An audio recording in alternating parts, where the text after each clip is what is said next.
video, we will discuss the devastating impact of domestic violence on children. How many children witness the abuse of their mothers?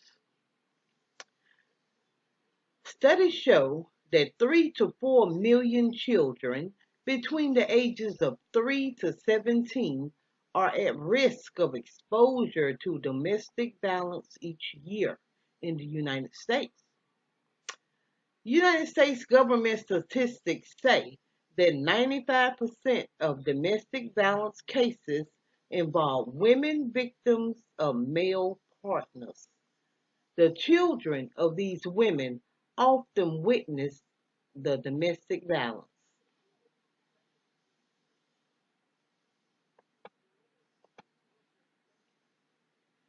Witnessing can mean seeing actual incidents of physical and or sexual abuse.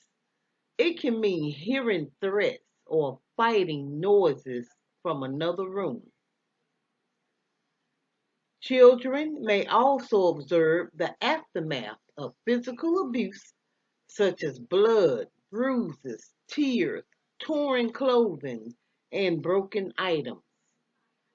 Finally, children may be aware of the tension in the home, such as their mother's fearfulness when the abuser's car pulls into the driveway.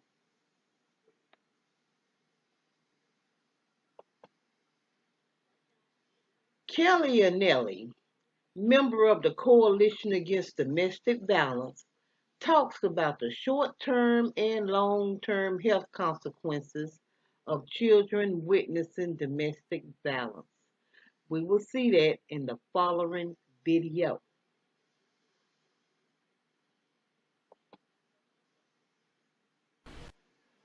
Leonelli. I'm the Director of Member Organization Services at the Connecticut Coalition Against Domestic Violence. Last year alone, 1,200 children stayed in our safe houses. 69% of the children were 6 years or younger, and 15.5 million children throughout the United States are exposed to domestic violence every year. Children can be exposed multiple ways. They can see the violence, they can hear the violence, and they can feel the violence. By hearing the violence, they may hear their caregivers or their parents arguing downstairs or in front of them. Children can also feel the violence by being affected in the middle of a physical fight. They can feel it emotionally, which will affect them. They can also see the after effects of physical violence, where the non-offending parent may have an injury as well. We see different behaviors in children through their different ages. So infants and even in the womb children are affected. This may cause failure to thrive, sleep deprivation, attachment issues. While in the womb, an infant may be injured if there's physical violence. Also, the effects on the mother and the non-offending parent can affect the outcomes of the child once they're born, which does show in behavioral and eating disorders as well. In toddlers, children about ages 2 to 4, 2 to 3, we see outbursts, behavioral outbursts, signs of attention deficit disorder, which is not attention deficit disorder. We're seeing more so that the children are just having behavioral issues within the classroom due to the violence and the trauma that they're experiencing at home. Also in these children, they may have attachment disorders. They may become ostracized, speech disorders, bedwetting, upset stomachs, and headaches. These children also have problems sleeping as well. In adolescence, children ages about 5 to 12 years old, we do see some different behavioral changes. They could be an over and underachiever in school, meaning as an underachiever, they're feeling as though nobody cares about what's happening in school, so they don't put the effort in. As an overachiever, they may feel as though the violence is happening at home due to their lack of good grades or behavior in school, so they're trying to overachieve to get the violence to stop. We also see depression, anxiety. In teenagers, we start to see children that engage in sexual activity much younger, drug use, and we get to see children that are running away and also violent at home, where they may become actually a victim of domestic violence themselves, or they may become the perpetrator. So it's very important that children have at least one strong bond with an adult that they can trust. Children also need consistency. That's within school, within home. Possibly they're involved in any sort of outside support group. That could be sports. That can also be church, or it can be an ethnic or cultural organization that their family is involved in. Children are also very resilient, but they need to be told that the violence is not their fault. And this happens to other families as well. It's not just their family. And they need to be supported with their ambivalent feelings towards their offending parent, because ultimately children still do love both their parents and they need to understand what is going on. There are many different outlets for children to get help if they're experiencing domestic violence at home. In Connecticut, there's the 18 domestic violence programs. Every program has a child and family advocate. They offer individual counseling and group counseling, and those are before and after hours. There's multiple camps and different resources. Women that are experiencing domestic violence while they're pregnant can certainly reach out to their OBGYN. And all of our domestic violence programs at the Coalition, all 18 domestic violence programs, offer services free and confidential to anyone that's experiencing domestic violence, regardless of their race, culture, any socioeconomic background that they have.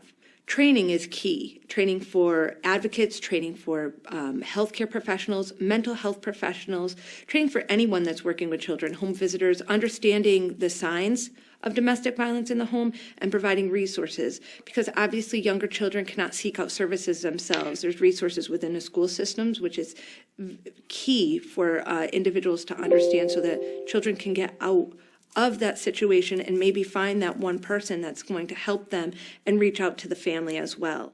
Some of the interventions that the Connecticut Coalition Against Domestic Violence 18 membership programs offer are community educators, and community educators actually go out into the schools. They do different trainings for children, kindergarten all the way up to high school and into college. Some of these trainings include safe dates, which actually discusses bystanders. And if you see your friends being involved in some sort of unhealthy relationship, how to intervene without feeling that status quo is being broken. If your child is witnessing abuse in your home and you're not sure what to do, the education and prevention programs at Life Skills Academy can help. Go to lindamcqueen.org. The page will open up to Life Skills Academy. Again, go to lindamcqueen.org. Once you are there, the page will open up to Life Skills Academy. While you're there, please take advantage of our forums, chats, group meetings, webinars, and hangouts. If you have any questions, please email us. A link to the website and email address will be provided below. A certificate of completion will be issued upon completion of any courses taken with Life Skills Academy. Again, once you complete a course with Life Skills Academy, you will be issued a certificate of completion. Life Skills Academy provides a platform for domestic violence survivors to share stories, heal wounds, and find their way back to themselves. Create your own group in the forum today. Go to lindamcqueen.org. The page will open up to Life Skills Academy. Please leave your comment and subscribe. Remember to like and share. And if any of you can donate to this channel, please do. Go to lindamcqueen.org to make your donation.